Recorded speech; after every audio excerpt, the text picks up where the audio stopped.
Hello there, Sharon Horne-Ellstrom, Pajama Gramma, here to talk about the new opportunity part 3. We're moving into a new day and we're going to talk about today. Yesterday we talked all about status, and you'll think about and hear about status throughout all of our discussions going forward, or even if we don't call it out, think about it. Think about everything we do and everything we say and how it will either increase or decrease someone's status that we're talking to. The birds are going crazy around me today. It's a beautiful morning. So we're going to go from page. I want to kind of keep track for you in the book where we're at so that you can read and get more information, because I'm just really summarizing things and adding my little spin or 2 cents worth based on the things that I've experienced that have worked or haven't worked. And I hope that you're finding that helpful. But at the bottom of page, on the wrong page because I forgot to move my handy dandy star sticker.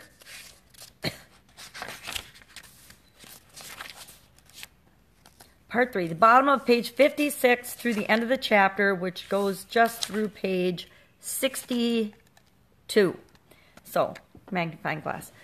The first thing I want to just briefly remind you of or highlight in the chapter is about why people crave new opportunities, why new opportunities are so much more attractive than improvement offers. And then we're going to talk about there's a gazillion types of different improvement offers that are out there and that you could create in the universe. But there's only 2 different types of new opportunity offers, the opportunity switch and the opportunity stack. I'm going to talk about those in pretty good detail and give you a couple of examples and maybe share with you what I'm doing in one of my businesses. So why do people like the new opportunity versus an improvement offer? Well, we talked about an improvement offer means to admit that they're wrong or that they've made a mistake. And, you know, we human beings, we don't like to admit that we're wrong or that we made a mistake or we screwed something up. Even though, I don't know if you're like me, but I do it every single day. I mess something up. That's how I learn, is I try to figure something out. And if it works, great. If it doesn't, I try something else. But people don't like to admit they're wrong. So there's no pain of disconnect. If I switch you from one vehicle to the next, there's no pain of disconnecting from your own vehicle because you're getting a brand new vehicle. So my car crashed recently. It was a Ford Escape, and I had some pain of disconnect. But if I get a brand new vehicle, I haven't picked one out yet, but if I get a new vehicle that I'm excited about, now I'm not upset about my vehicle crashing at all because I got a brand new vehicle. So it makes that transition really quick and really smoothly. There's no regret of, oh, I tried these 20 things before. I tried these 20 diets before and none of them worked. I'm just jumping into this brand new diet. It's a whole new opportunity. I'm going to eat keto or whatever the hot thing is now. And that's going to get me my goals, even though I've tried, 25,000 other diets before or other plans before and I haven't lost weight. But it gives people hope. Also, anything new, if they're the first to discover it, people love being the first to discover something and share it with their friends. Think viral videos. Think new iPhone releases or something. My sister is one of those technology people she's got to always have the latest, greatest technology because she loves having it and showing it off to other people. It immediately increases her status. The same is true when people share something that they've discovered that's new. I know when I first was introduced to, and it wasn't new at all, but it was new to me, the eating for your blood type diet. I was freaking telling everybody at the doctor's office, at the eye doctor. I was telling everybody because it was new to me and it was exciting and it was super effective. And we love sharing things like that. So if your new opportunity is being introduced to people, they are going to want to be the first to share it. The other cool thing about new opportunities versus improvement offers is that a lot of times we try a lot of things to improve ourselves and it doesn't work and we lose hope. Let's use the weight loss example. I've been one of those people that yo-yo dieted my whole life and tried all kinds of different diets, and I kind of lost hope. And so if you just came along and if you offered me another fad diet, I'm not interested. I'm really not going to, even if it's the latest, greatest thing since sliced bread, which is why the diet industry is so huge. Most people do go for that. I'm going to say, yeah, no, I'm not going to do that. But if you come along and you show me something that will revolutionize the way I live my life and you make healthy eating an easy and natural part of my lifestyle, I will pay attention because that's a whole new vehicle for me personally. Now, for other people, it might not be a whole new vehicle, but for me, it would be. And I would find that exciting because it gives me back my dream and my hope of being able to lose weight and be fit and trim, right? The other reason people are really attracted to new opportunities versus improvement offers is because of the grass is always greener on the other side. People believe that, and whether it's true or false, I don't know, it's different for each of us, that, your neighbor's house is nicer than yours or whatever. Maybe that's not a good example. But people believe that the grass is greener on the other side of the fence. If you've got or ever grown up with animals, we had horses when I was growing up. And the horses were always sticking their head through the fence and eating the grass on the other side of the fence. Why is that? I don't know. But they always thought that was the tastier grass. They were always poking their heads through the fences and actually breaking the fences so that they could get the grass on the other side of the fence. And human beings are the same way. We always believe that the grass is greener on the other side, which is very attractive to us with respect to new opportunities.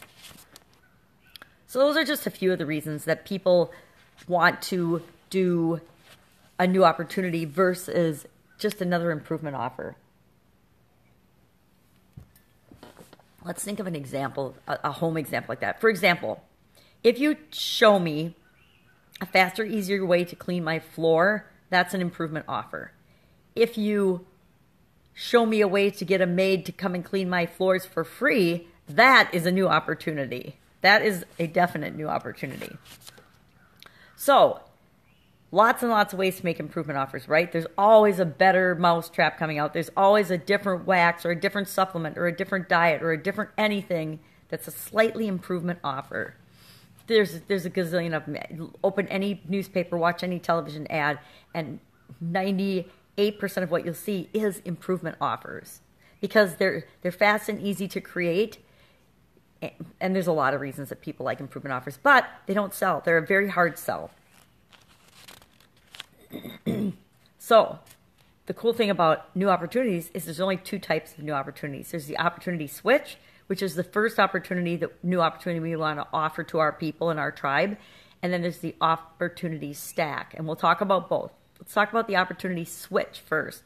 The opportunity switch is taking someone out of the way they're trying to solve their problem now and putting them into your new solution, your new vehicle for solving their problem.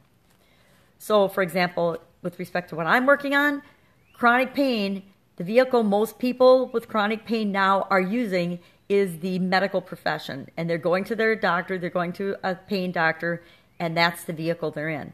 The vehicle I'm switching them to is the vehicle of taking personal responsibility for their health and their well-being and their chronic pain and finding the solution that works for them from many different choices and many alternatives, not just the medical profession. So that's my opportunity switch. And an opportunity switch can be at any level. It can be from niche to niche. So for example, if you're in the wealth and the real estate and the foreclosure niche, you might switch from foreclosures to first-time home buyers. Or you might sub-niche that down and be in the foreclosure niche and that sub-niche down. And maybe you're doing short sales and maybe you decide you're going to switch to short sales on Craigslist, I don't know, or loan modifications on eBay, something like that. That would be at the niche level. You could also make switches like I did personally from in the wealth niche between sub niches or not sub niches, subcategories or sub markets. What am I thinking? Sub market level. So if wealth is my main market, if so then under wealth, submarkets would be real estate, small businesses, internet marketing, investing, things like that, all the different ways to make money. Those would be the submarkets. So you can actually make your opportunity switch from submarket to submarket. So for example, with ClickFunnels, what I did is I wasn't in ClickFunnels or I didn't know anything about online marketing or ClickFunnels or anything really at all. And I switched from having my own manufacturing business, a brick and mortar business, to the online marketing world. And then in the online marketing world, within Russell's ClickFunnels world, there's actually in his value ladder. And we'll talk about that under stacks. So let's not use that as an example. So my example is I've switched industries a lot, which could be considered submarket switching. So as I switched industries, each of those were different submarkets under the wealth, because that was my way to make money to, support my life and family. So I went, from a job in pretty much manufacturing to real estate to having my own small manufacturing company and other different companies to online marketing. Those would be sub-market switches because they're all different ways of making money under the wealth category. Whereas the previous example is they're different sub-niches under the sub-markets, same sub-market, different sub-niches. I don't think I could have explained that much more poorly. I apologize. But if you don't know what I mean, ask questions. It'll get clarified in the homework assignment. We're going to do some kind of interesting things for homework today, or action steps today, to make that a little clearer and a little easier to understand, because I don't always do the most awesome job of explaining things. I try, but it isn't always perfect. It's not because I don't understand them. It's just sometimes it's hard to explain things. Have you ever tried to explain things to your kids where you totally get it, but when you try to explain it to them, it's like they totally don't understand what you're talking about, because we all have different frames of reference. So, opportunity switch. And the reason, if we don't want to be taking people from opportunity to opportunity to opportunity, and I may have mentioned this earlier, I don't know if I have or not, but early on in online marketing, I heard of Russell Brunson a long time ago, because I've always been kind of curious about online marketing and watching it in the background, but I was so busy running my businesses that I never did the opportunity to switch to online marketing. So I used to watch Russell and I would see him, but he was jumping from thing to thing to thing to thing. He was one of those online marketers that was every few months, he was showing his list, the latest, greatest money-making thing on the internet. And it was horrible. I mean, horrible. It was like, and I know he was saying what he does that has made him so successful now, but that would have been a really bad time to join him, because you would have gone from thing to thing to thing to thing with him, and you would have had the successes he had with him, but you also would have had the big failures that he's had with him. And so now it's really fun to just skip to the good part where he's doing all the right things and the successful things, and he's become an amazing leader in the industry and the person you want to follow. But we don't want to do that same thing with our people. We don't want to be taking them, and I'm not picking on MLM, but MLM people are notorious for this. They switch from company to company to company to company. Now that would be an opportunity switch at the sub-niche level, right? But switching from company to company to company to company is bad. It's the same thing as if you were, it's exactly what it is. It's an opportunity switch where like Russell was doing, you're taking your people from thing to thing to thing to thing. And guess what? The vast majority of them are never going to be successful doing that. And chances are you aren't either. You need to pick a vehicle, and then once you get in that vehicle, stack on the value with different options and different opportunities for people. So that leads me into opportunity stacking. What the heck's an opportunity stack? Well, I'm not sure that we get to value ladder discussions in this. That's a .com secrets thing, and something I learned about in my business experience and in my certification program. So we'll talk about value ladder in depth after we determine what your opportunity switch is. So once you get your switch done, hey, I'm going from a Ford to a Mercedes, and now I'm a Mercedes driver.